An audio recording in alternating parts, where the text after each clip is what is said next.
Boa noite, pessoal, tudo bem? Para quem não me conhece, eu sou Henricão. Estou iniciando aqui uma série de live, onde nas próximas sextas-feiras estarei com alguns convidados, tratando de alguns assuntos muito legais. E eu acredito que vai ser bom para você, para o seu caminhar aí. E fique atento aí que eu vou estar sempre anunciando no Facebook, ok? Deixa o pessoal chegar, daqui a pouco vai ter o nosso convidado aí. Boa noite, Vivian. É isso aí, pessoal. Vai chegando aí.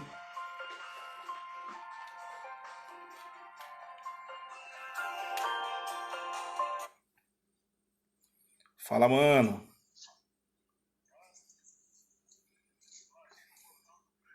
Ok. Ok, 11h20. 11h20 eu te chamo. Eu já tô no ar já.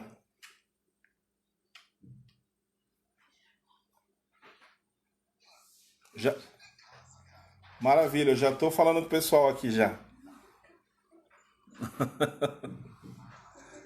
Ok? Valeu.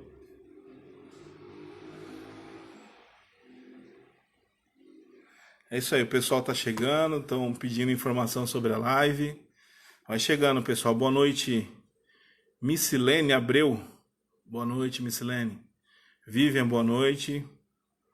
É isso aí, pessoal. Vão chegando. Daqui a pouco vai estar com a gente o pastor Elias Binja, participando dessa live de abertura aí, desses assuntos que a gente vai tratar. Hoje nós vamos falar sobre a pandemia e vai ser muito interessante. Fica aí com papel, caneta na mão, porque eu tenho certeza que o Elias Binja vai esclarecer muitas coisas para nós aí, vai ser muito bom. Jefferson, boa noite, tudo bem? Deixa eu atender mais um amigo aqui. Oi, mano. Vai chegando, pessoal. Alô?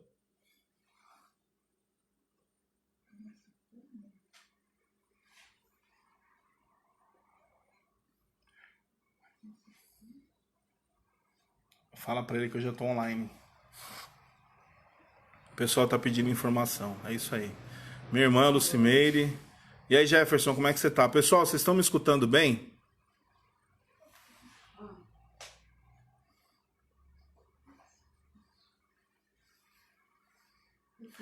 Meu cunhado, Zimas.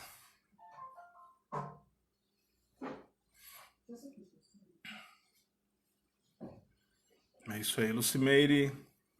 Minha irmã querida. É isso aí, pessoal. Vai chegando que hoje vai ser muito boa a nossa live aí. Deixa eu ver aqui o celular.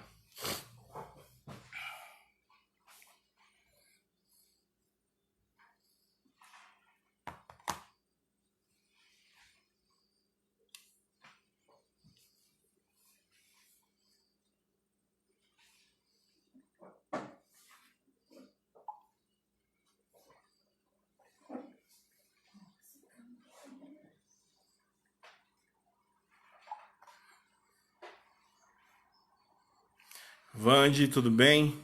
Pessoal, vai chegando. O pastor daqui a pouco já vai estar entrando aí na live com a gente. E vai ser muito bom. Karen, conforme for acontecendo a live, você pode fazer suas perguntas, viu? À medida do possível, eu vou anotando aqui e vou questionando o Elias Binja. Obrigado aí pela...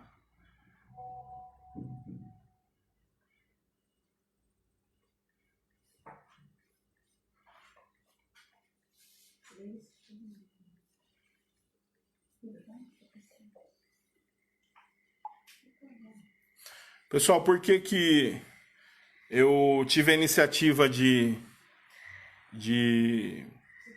começar a live, de iniciar uma série de live? Porque existem muitas dúvidas em relação a diversos assuntos.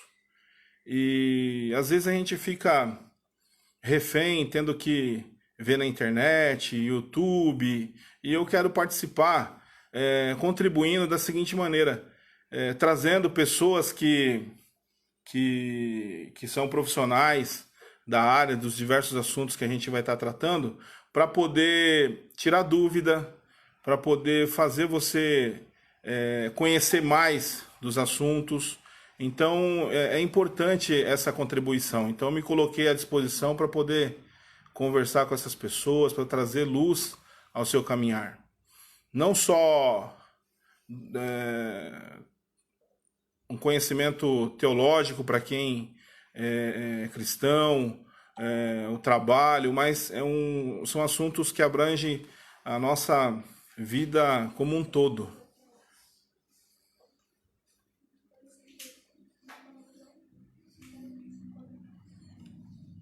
Daqui a pouco Elias já vai estar com a gente. Vocês estão me escutando? Por favor, preciso do feedback de vocês aí. Tá me ouvindo? Tá boa a imagem? Tá tudo direitinho? Não tá travando?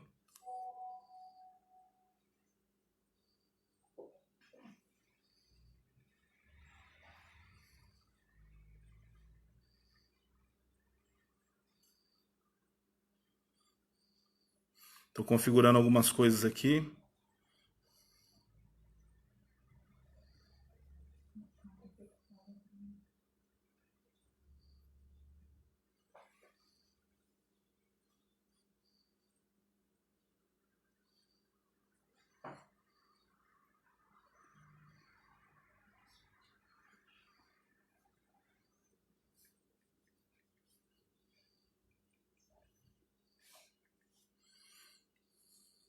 Hoje nós vamos falar sobre a visão do historiador, filósofo e teólogo.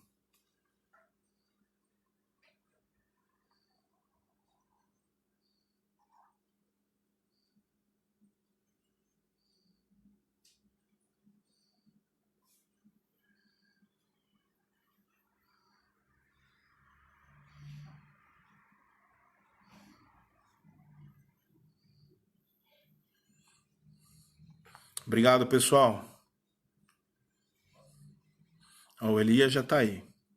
Bom, vou estar agora convidando o pastor Elias. E vamos iniciar a nossa live.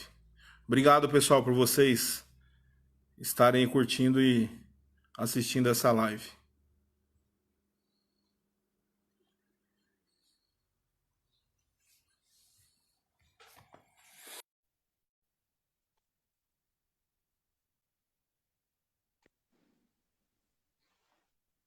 Olha ele aí. Mano, E aí, cara? você tá bem? Cara, tô na graça, mano. Tô na graça. Maravilha, hein? É. Que bênção, hein? Parece que você tava correndo. Ai, cara. Alguém tem que trabalhar nessa vida, né? Fazer o quê, né, mano? Mas é isso Ai, aí. mano. É verdade. Elias, a gente está com um Oi. grupo bacana aí na nossa live, na nossa conversa. Eu estava Ok. compartilhando com o pessoal que eu tive a iniciativa de trazer uma pequena contribuição para algumas dúvidas, tanto profissionais quanto espirituais,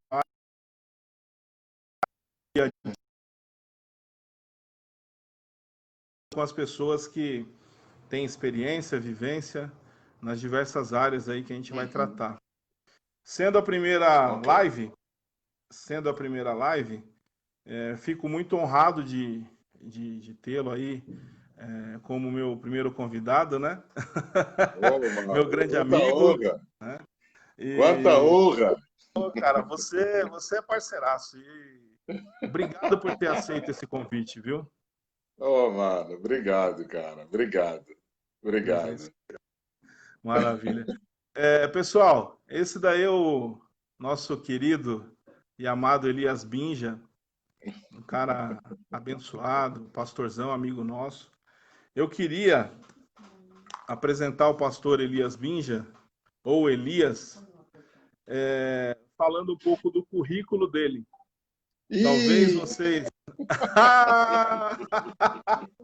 Eu vou falar um pouco do currículo desse cara. Me dá liberdade, viu, Elias? ô, Me dá mano, liberdade. precisa? Eu vou estar falando um pouco do currículo aí do Elias, né? Meu amigo Elias Binja possui graduação em filosofia pelo Mackenzie, graduação em teologia pela Faculdade Latino-Americana, graduação em teologia, ele fez a convalidação, né? Mestrado em educação, ele é mestre em educação, arte e história da cultura pelo Mackenzie e é doutor em história, em educação, arte e história da cultura pelo Mackenzie também. Ele é professor convidado de antropologia da Universidade Agostinho Neto e professor de filosofia na União Nacional das Instituições do Ensino Superior Provadas, a Uniesp, atuando nos temas de globalização, descentramento, identidade cultural, educação, formação de humanidade, intersubjetividade e sociedade. Meu Deus, como é que você conseguiu tudo isso? Elias, fala um pouco de você e da sua história, irmão. Meu pai do céu, cara. Bom, eu nasci em Angola, cresci e me tornei um ser humano, um homem. Em Angola, eu vim para o Brasil aos 24 anos, com o intuito de estudar, e aproveitei o tempo que estou aqui, né, estudando mesmo, de verdade, porque o princípio era os outros, muitos outros, melhores do que eu, queriam ter o privilégio que eu tenho, mas não têm. Então, eu aproveito cada segundo desse tempo pelo Brasil, porque o sonho é um dia, quando Deus permitir, voltar e compartilhar, né, com os irmãos que não tiveram essa oportunidade que eu tive com eles lá do outro lado do oceano. Então, aqui no Brasil, eu tenho atuado como docente, né, como professor universitário, mas também atuado como pastor na igreja local. Isso é a minha dupla jornada semana. Estou aí atuando como um profissional e no final de semana estou atuando como um vocacionado. Então, o intuito é levar os valores da igreja para a universidade e trazer, né, a cultura acadêmica para dentro da igreja. Então, fazer esse meio-campo tem sido, né, parte da minha jornada, parte da minha trajetória. Então, bom, e assim, tem sido uma bênção, né? Uma dádiva e tanto, assim, esse tempo pelo Brasil. E conhecer pessoas tão espetaculares que nem você, cara, é um privilégio, né, mano? Você falou uma coisa interessante. Eu não sei se você já concluiu, mas desculpa te interromper, meu querido. Não, tranquilo, tranquilo. Você falou uma coisa interessante que você quer colocar a cultura, mesclar a cultura da universidade com a parte eclesiástica. E o que eu acho interessante nisso tudo, conhecendo você como professor, como um cara que está ali na faculdade, dando aula, e vendo você, muitas pessoas, quando eu fiz amizade e comentei, o pastor Elias está aí, pessoal, nossa, ele é pastor? Sim, ele é pastor. Muita gente não sabia, né, que você é pastor. E até eu ficava assustado. Eu falei, puxa vida, e agora? Eu entreguei o Elias. Mas assim, a sua conduta não difere daquilo que você é por vocação.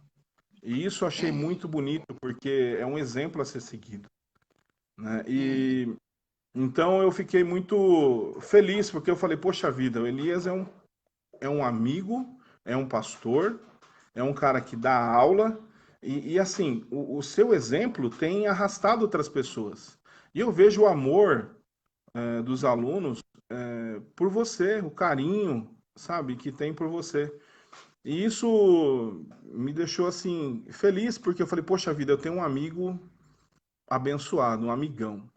E com isso, Elias, nessa nossa amizade, essa sua história que você acabou de relatar, vindo da Angola, querer absorver conhecimento para depois repartir, eu fiquei curioso em saber de você, tendo em vista que você é um doutor em educação, arte, história da cultura.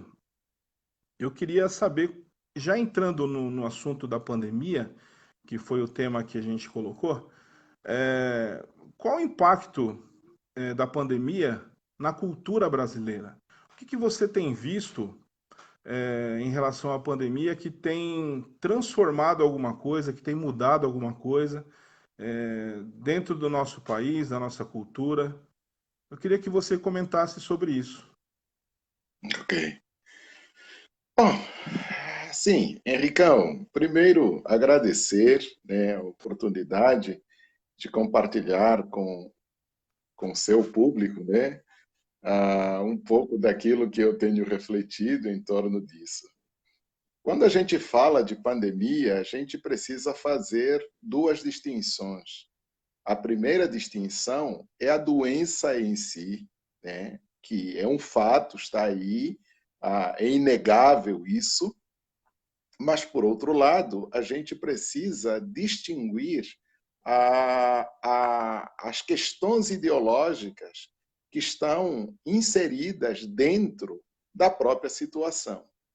Porque uma coisa é o discurso sobre a doença, outra coisa é a doença em si. Então, o que acontece? A doença em si está aí, é um fato, é inegável. Ok, Mas o discurso que foi elaborado sobre a doença, ela é muito mais perigoso e danoso do que se pode imaginar. O que entendo. acontece? Construiu-se um discurso oficial alarmante, alarmista, né, que jogou todo mundo assim, num estado de calamidade, num estado de pavor, num estado de medo, como se essa doença fosse a mais perigosa que a humanidade já conheceu. Quando, de fato, não é verdade. É claro, é uma doença, é perigosa sim, mas não é a mais perigosa que a humanidade já conheceu.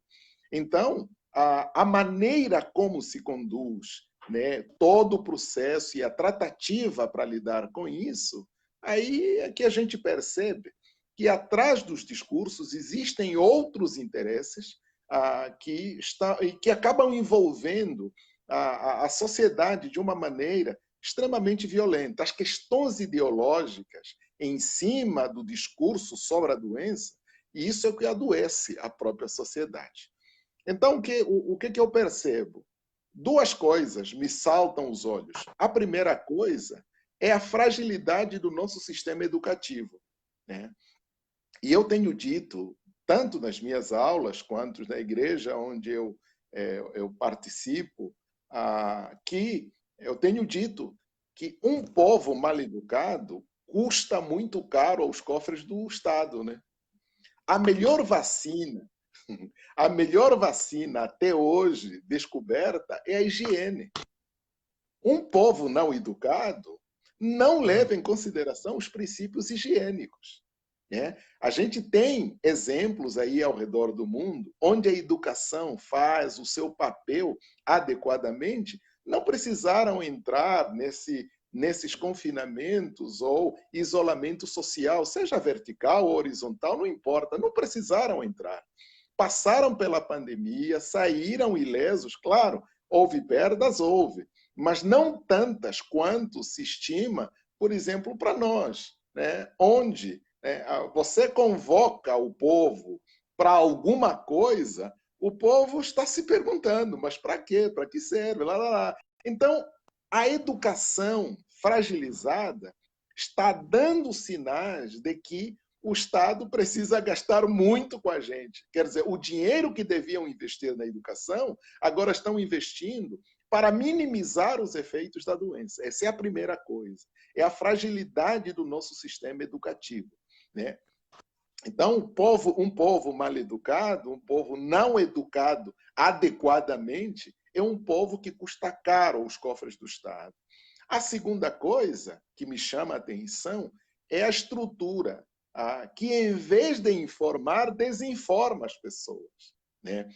Montou-se uma indústria de desinformação às pessoas que é deveras assustador. É deveras assustador. Então, durante esse período de pandemia, já não se morre de nenhuma outra coisa, né? Só se morre de Covid. É verdade. Daí a gente começa a perceber, né? Pô, mas o que está acontecendo? Né? Quantas pessoas morrem por dia, né? Por dia de tuberculose? Quantas pessoas por dia morrem de uma gripe normal, sem ser Covid? Quantas pessoas por dia estão morrendo de sarampo? Quantas pessoas por dia? Isso não vira notícia. Hoje, o noticiário vocacionou-se em cima, né, Bom, enfim. Então, há uma indústria de desinformação. E manter as pessoas desinformadas, é claro, você maximiza o medo, o susto, o pavor, e isso não ajuda a enfrentar a situação como devia ser. Por exemplo, nós estamos vendo, né, o crescimento da enfermidade no interior. O que é que está acontecendo? A doença saiu de São Paulo e começou a escalar o interior, porque, na verdade, as pessoas no confinamento cansaram-se. As promessas que foram feitas a partir do confinamento, nenhuma se concretizou. Então, esse processo de ir adiando o confinamento, trouxe o estado de saturação, que agora, quando você diz alguma coisa, se você não criar uma lei em cima, por exemplo, usar máscara é obrigatório e quem não usar toma multa de R$ 500. Chegamos a esse ponto, porque as pessoas não suportam mais. Ou seja, aqueles que deviam estar a serviço da informação estão desinformando as pessoas. Resultado, estamos vendo essa relação. Então, em termos de mudanças dentro da estrutura das nossas relações sociais, o que eu percebo que está mudando é o jeito de nós estabelecermos relações intersubjetivas, né? Porque hoje a Covid justifica praticamente tudo. Ou seja, né, outro dia estava na fila do banco para pagar a conta e tal, e você percebe a maneira como as pessoas tratam umas às outras, não tem nada a ver com a doença, mas as pessoas estão aproveitando da doença para exteriorizar, né, aqueles sentimentos, né, guardados, escondidos. Então, isso, bom, é um indicativo, né? É um indicativo que nos faz pensar. E daqui a pouco, né, tudo isso passa. O que vai ficar para trás são os resquícios que até então já eram superficiais, tornarem-se cada vez mais superficiais. Então, inviabilizar essas relações um pouquinho mais profundas e coisa do gênero, isso vai se tornar um pouquinho mais difícil à medida em que o tempo vai passar. É interessante, porque você tocou em dois pontos que um a gente até entende, né? Que é a estrutura, a falta de estrutura que devia informar, mas desinforma. Tem alguém interessado nisso tudo, né, Elias? Isso é até maldoso, não é nem por falta de educação, acho que é maldade pura. O ser humano é muito maldoso. E a outra parte da fragilidade do sistema educativo, não, é complicado dizer, mas é uma realidade. O interesse de querer que o povo seja educado. Hoje nós entendemos a educação, o cara que sabe ler e escrever. Você tirou uma venda dos olhos de muitas pessoas, que foi o quê? A educação já demonstra na higiene da pessoa. Uma pessoa mal educada, ela não tem higiene. Olha que interessante. Traz à luz algumas coisas, traz à luz essa sua informação, por quê? A maioria das pessoas entende educação, vou até repetir, entende educação como o cara que entra para a escola para ler e escrever. Esse é o entendimento de muitos. Mas é amplo o assunto. Sim. A fragilidade do sistema educativo e a estrutura de informação que hoje desinforma. Cara, eu só entendo uma coisa. Infelizmente, e não dá para a gente esperar nada dos nossos governantes, porque é muita maldade, cara. Eu só vejo maldade. Qual o interesse de fazer o público, o povo ficar sabendo? Não há esse desprendimento de coisas. Eu entendo o seguinte, e já indo para a filosofia, né? O brasileiro tem uma filosofia até errada do jeitinho brasileiro. E isso, com essa maldade que eu falei, aonde você não tem um governo sério, aonde você não tem a informação certa e aonde você não tem o investimento na educação, é engraçado que o povo até brinca, né? Ah, o famoso jeitinho brasileiro. O que a filosofia pode contribuir em relação à pandemia que surgiu, em relação a esse jeito brasileiro? Porque, cara, é impressionante. Eu vejo as pessoas querendo levar vantagem em tudo, cara. E essa pandemia mostrou para todo mundo que não é negro, nem branco, nem rico, nem pobre. Ela está matando, se aproveita do sistema fragilizado do ser humano e mata. Então, na sua posição de filósofo, professor de filosofia, aonde que a filosofia contribui nesse momento aqui no Brasil? Ok. Henrique, que provocação é essa, mano? Ah, é, Bom, é primeiro, simples. a filosofia nasce como uma indagação em torno do real, né? A filosofia nasce com a preocupação de compreender o mundo, o universo dentro do qual nós estamos inseridos, né? Buscar, né, explicações racionais em torno, né, desses fenômenos com os quais nos debatemos, ora como problemas, ora como solução. Então, nesse sentido, a filosofia tem um caráter reflexivo, né? Uma busca constante de novas respostas para os mesmos ou os velhos problemas. Então, nesse sentido, a filosofia tem muito a contribuir. Primeiro, para refletir, né, a nossa condição humana, né, a nossa condição humana dentro dessa conjuntura em que nos encontramos. Né? Então, uma reflexão simples em torno disso é ver como estão fragilizadas as nossas relações intersubjetivas, por exemplo. Né? Como estão fragilizadas, como estão superficializadas nossas relações. Né? Se a alteridade, o outro, é aquele que me nega, mas ao mesmo tempo é o mesmo que me possibilita fazer esse mergulho constante na minha interioridade, com finalidade de me superar, esse outro que me nega, que me possibilitaria tal mergulho, é esse outro que eu quero cada vez mais distante. É este outro que eu não quero dar-lhe abertura à minha vida, tanto quanto ele não me dá abertura na vida dele.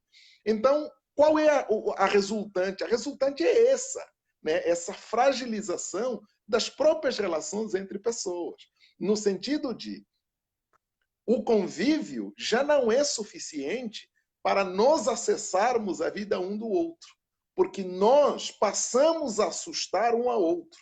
Eu me assusto com quem chega perto demais, quanto eu assusto os outros quando eu chego perto demais. Consequência, as nossas relações, em vez de serem humanizadas, elas tornam-se relações coisais, onde nós nos relacionamos com a coisa da pessoa e não com a pessoa propriamente dita. Então, hoje, o rótulo dessas relações de superfície tornou-se exatamente o Covid, como eu estava me referindo há pouco tempo. Como nós vivemos numa sociedade onde todo mundo está rotulado, carrega um rótulo, onde todo mundo carrega uma categoria, uma classificação, as pessoas se relacionam com os nossos rótulos e não conosco. Então você chega perto de alguém que já te conhece, aí ele diz, o professor Elias. Daí para frente ele se relaciona com a minha máscara de professor e não comigo. Qualquer coisa que eu diga ou deixa de dizer, né, é o professor fulano que disse. Eu, pastor, a pessoa não está se relacionando com a pessoa, está se relacionando com o rótulo com o qual aquela pessoa está transvestida. Então, levando isso ao extremo, por exemplo, quando você escuta expressões do tipo negro é burro, negro é bandido, favelado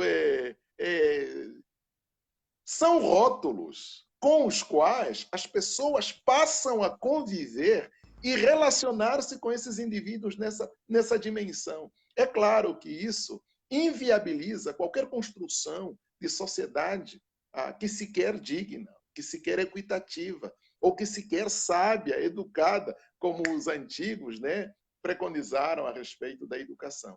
Então, a filosofia, nesse sentido, ao me aproximar do outro, a filosofia me faz perceber que neste outro, além dele me possibilitar essa abertura, de eu mergulhar em mim mesmo para me articular e dessa articulação me superar, é a mesma filosofia que me faz olhar para o outro de duas maneiras ou com duas características. Esse outro é ato, mas ele também é potência. Ato no sentido dele ser aquilo que está no instante, mas potência no sentido dele ter possibilidades de ser. Então, se ele em ato é isso, em potência, o que ele será? Então, como ser humano, é minha tarefa, mais do que qualquer coisa, criar condições para que as potencialidades do outro se atualizem, se tornem atos. O que acontece?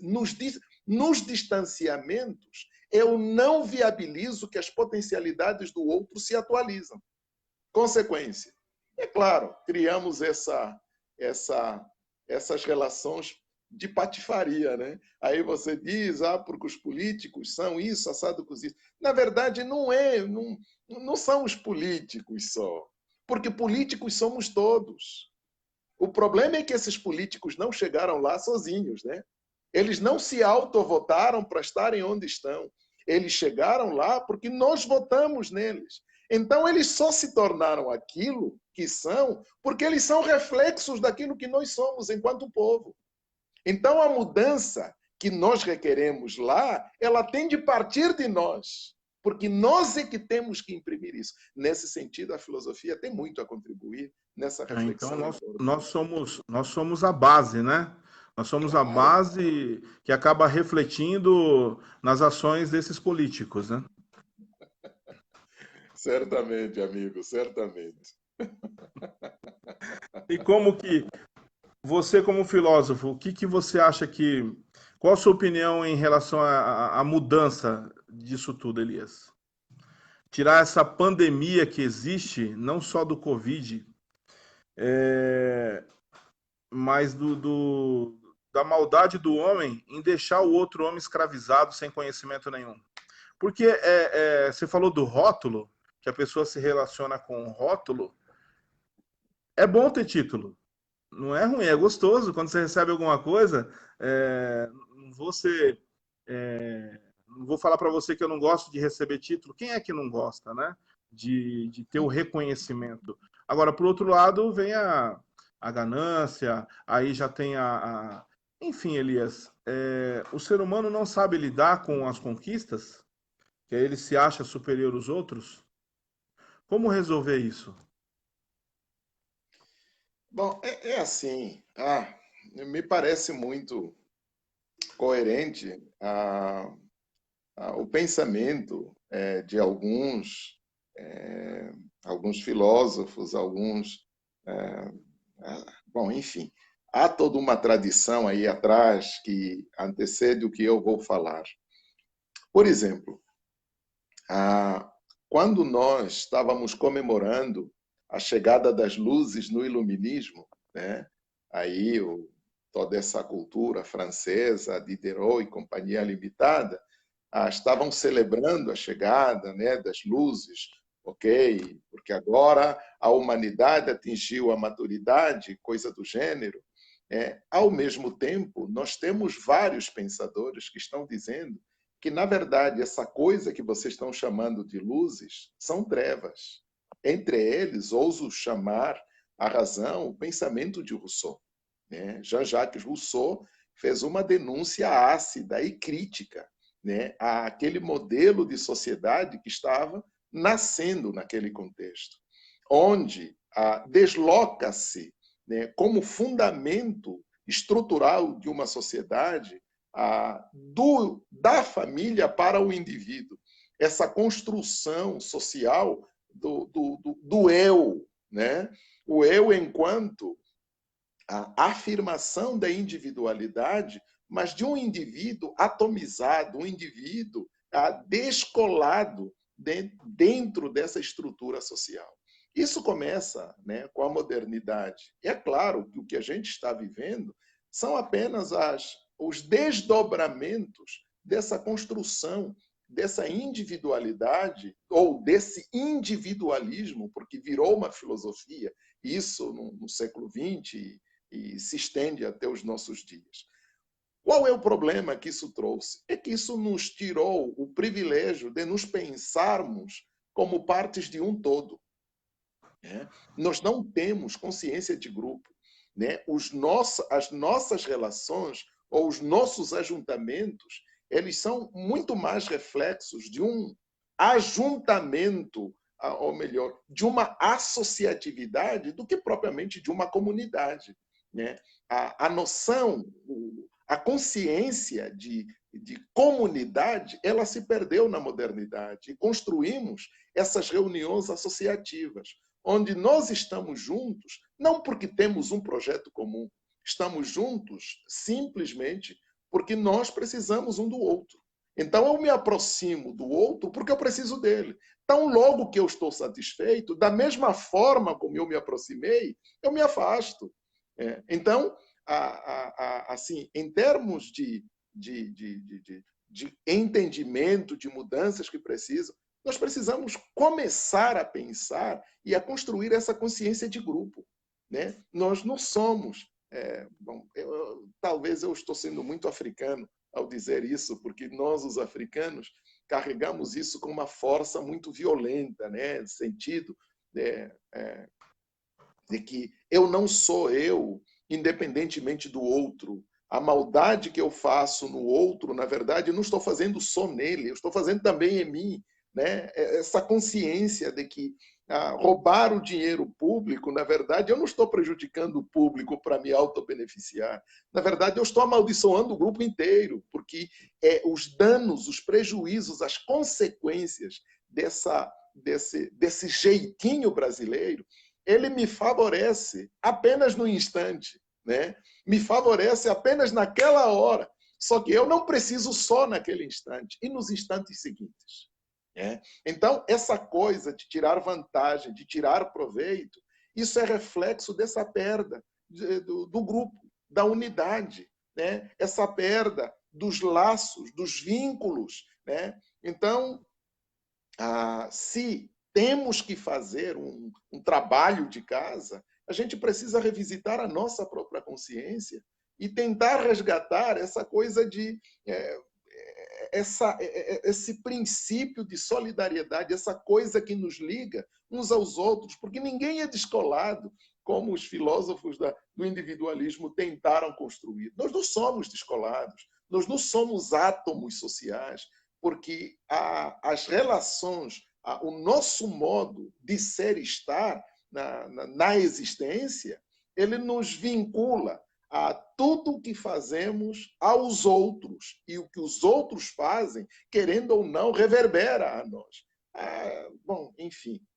Então, se eu tiver que apontar para alguma mudança viável, a gente precisa construir uma consciência de grupo, uma consciência solidária, uma consciência que leve em consideração o outro. Né? Aquilo que os existencialistas franceses, né, Jean-Paul Sartre, falou, que na hora em que eu estiver escolhendo alguma coisa, eu preciso levar em consideração que a minha escolha envolve a humanidade toda. Né? É essa consciência que nós precisamos fazer. De tal maneira que, ao tomar uma decisão, se eu levar em consideração todos os outros que estão envolvidos naquela escolha, é claro que eu não vou fazer escolhas apenas que me beneficiam, mas eu vou fazer escolhas que também beneficiam os outros. Né?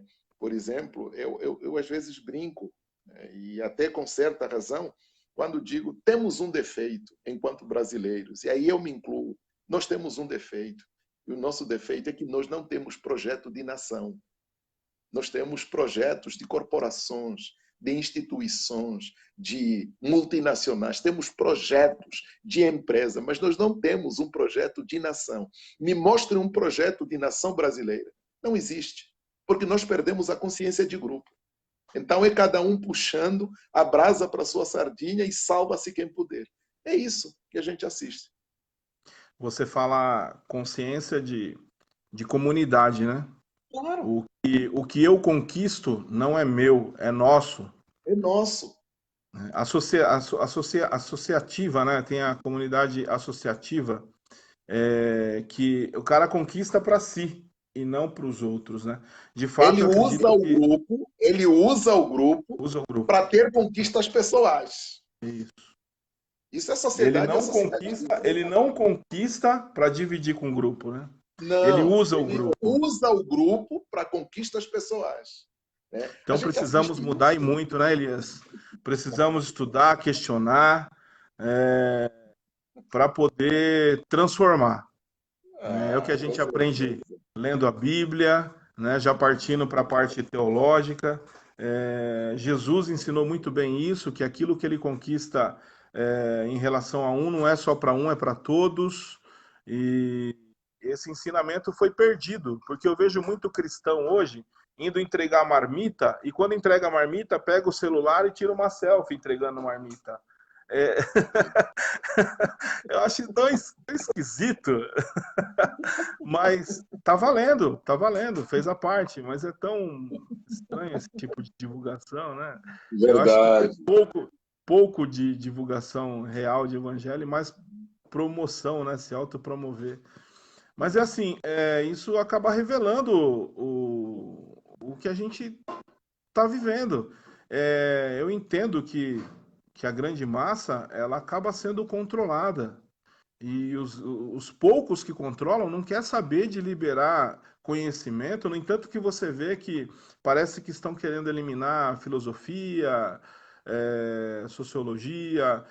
O povo tem que pensar. Eu acredito que nós temos que pensar, estudar, buscar conhecimento para transformar. Só o conhecimento transforma e nós temos que buscar isso. E não, quando escutar uma coisa, ir atrás da informação para saber se é real. Mas Jesus já tem nos ensinado isso há 2000 anos, que ele passou por aqui, deixou vários exemplos de conquistas para a comunidade, para o povo, para o próximo, e não só individualista, né, ou egoísmo.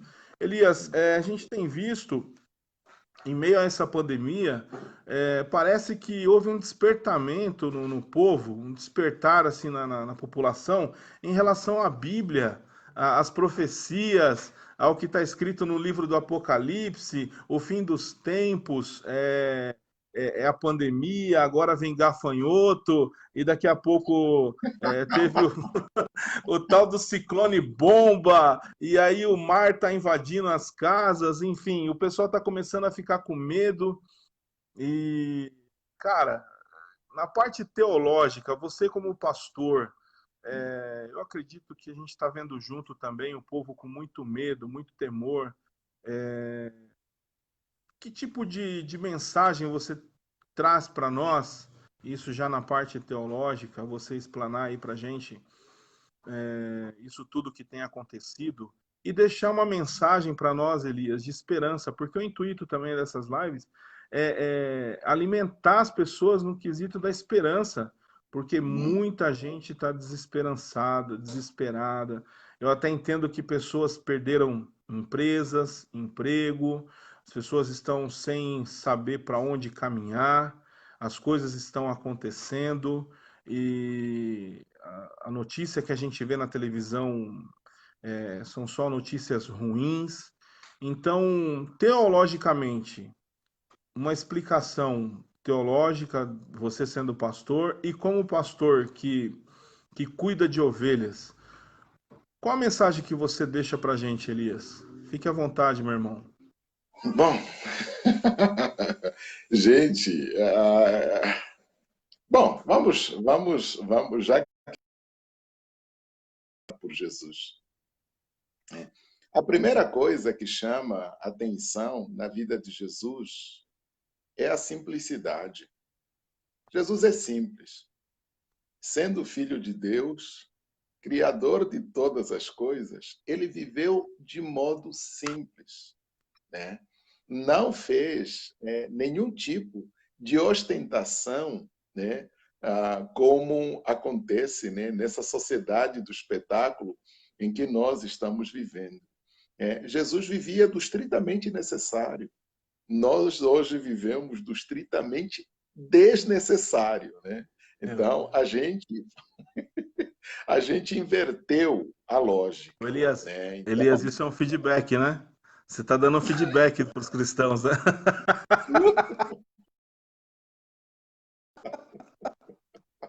Ai, ai. então, primeiro é a simplicidade. A segunda coisa que chama atenção em Jesus é a questão do amor. Jesus, se falou para a humanidade alguma coisa, ele falou numa linguagem de amor, né? E nesse sentido, amar não é discurso, porque ele nunca disse para ninguém eu te amo, como nós fazemos hoje, né? A linguagem do amor, ela é explicita por meio das atitudes. Eu prefiro que você haja como alguém que me ama do que me dizer que me ama quando com as suas atitudes você diz exatamente o contrário, né? Então, o que acontece, né, nessa conjuntura? As pessoas estão amando menos, né? Talvez até seja isso o cumprimento profético, né? Que por multiplicar-se a iniquidade, o amor de muitos esfriaria. Então, a gente está vivendo essa geração que tem muito discurso e pouco amor. Ama pouco e fala demais, né? Jesus falava muito pouco, né? Mas as suas atitudes em si falavam muito mais do que as próprias palavras, né? Inclusive, lembro com saudade, lá nos tempos que lá se foram, a gente cantava aquela canção.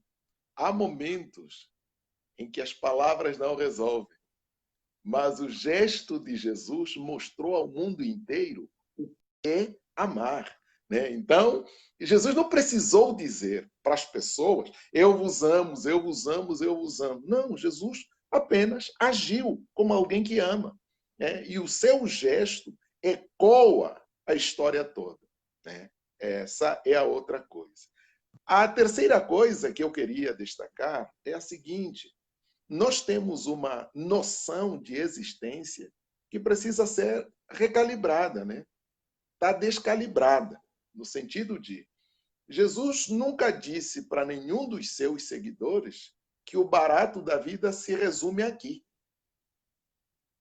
Menos ainda, Jesus nunca disse que ajuntem, acumulem tesouro na terra. Né? Então, por quê? Porque, da mesma maneira como nós viemos, algum dia nós partiremos.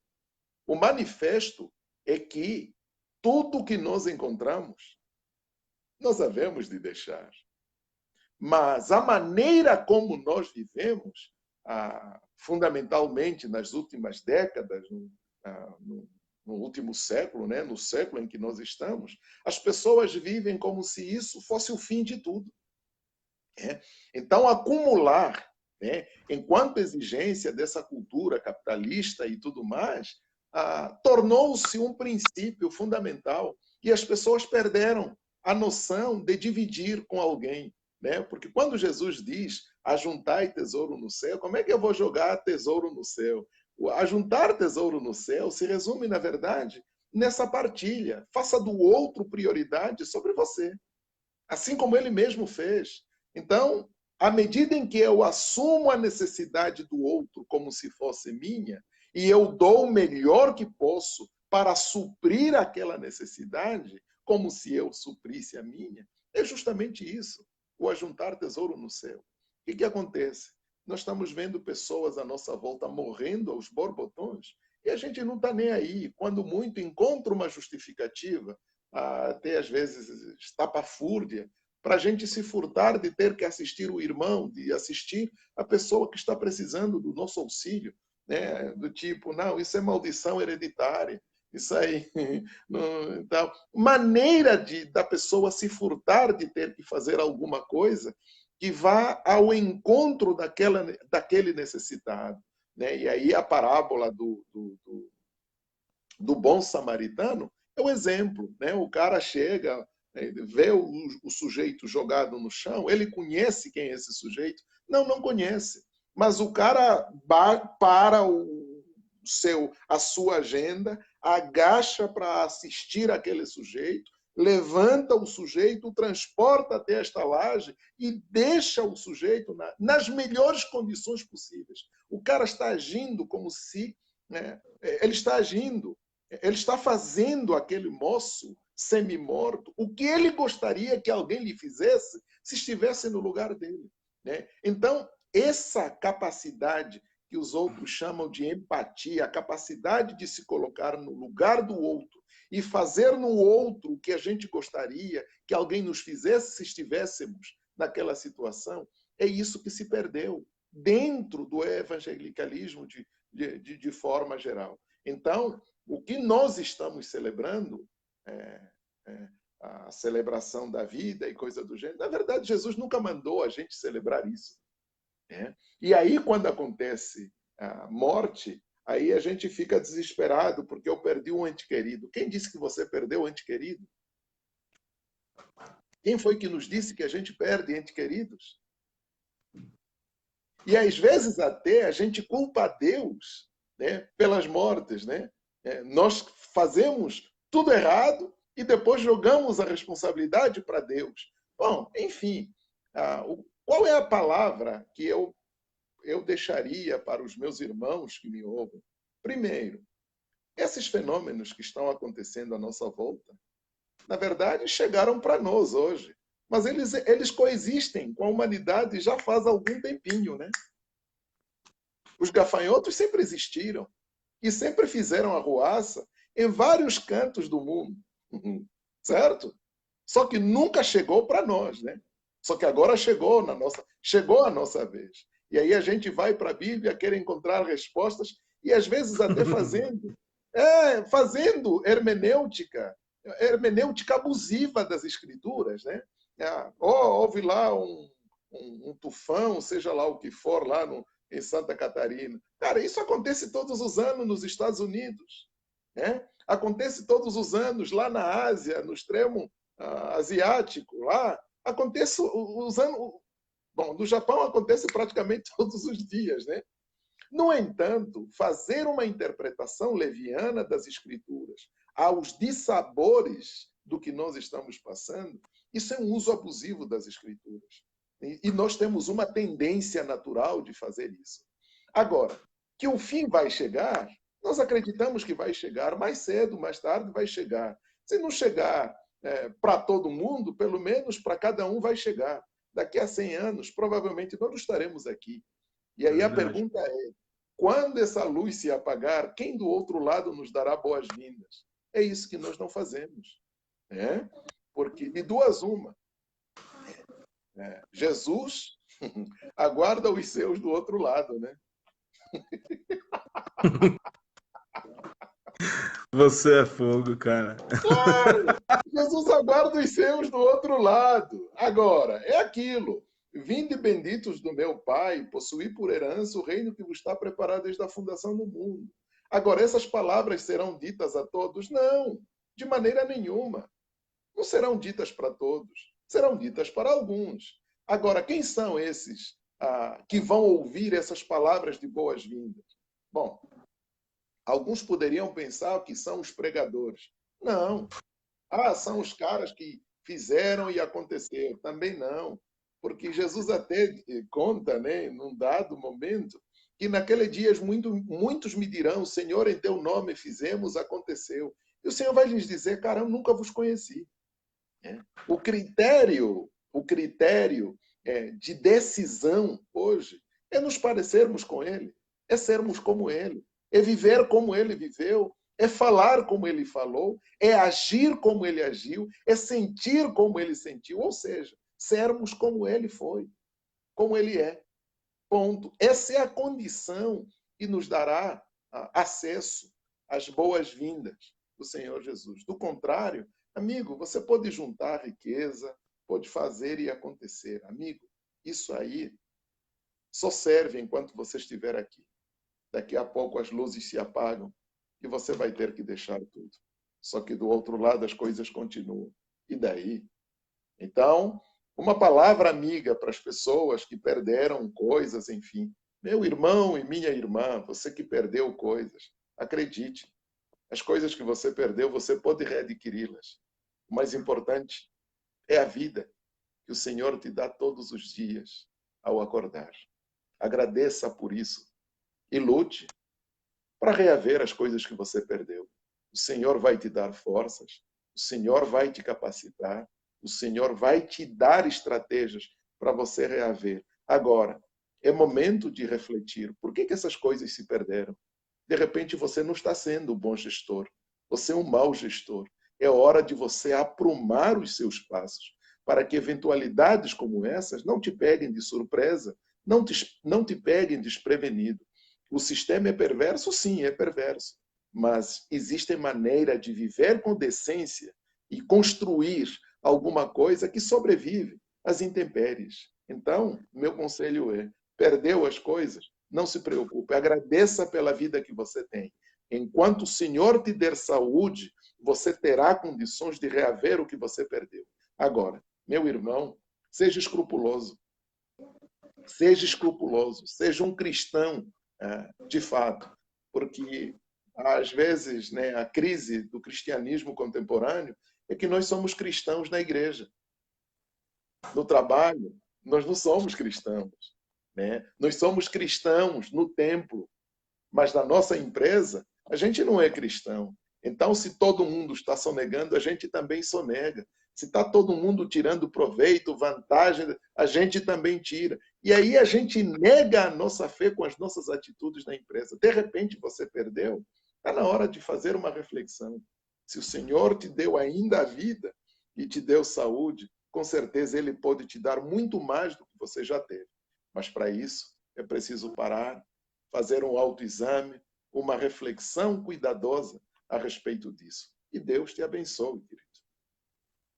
Aleluia. Falar em mistério aqui, negão. Gente, eu estou vendo gente. A minha coordenadora está aí. Professora Ana Maria. Muito Ela tá aí, a obrigado, coordenadora? professora. Muito obrigado. Gente, a todos os amigos que estão aí nos assistindo, nosso apreço, nosso carinho, nosso abraço. Ô, professora Regina, que legal! É um povo Minhas alunas maravilhoso isso estão aí, viu? aí, cara, que legal! Olha para isso! Muito obrigado. Aí ficaram super felizes que você ia participar da live. E tá aí o Sidney, Vivian, a Ah, Raquel, Tem uma galera Gente, aí. olha, cara, que legal. Gente, muito obrigado pelo carinho, muito obrigado. Ô negão, eu tenho liberdade para te chamar de negão. Você é querido, viu?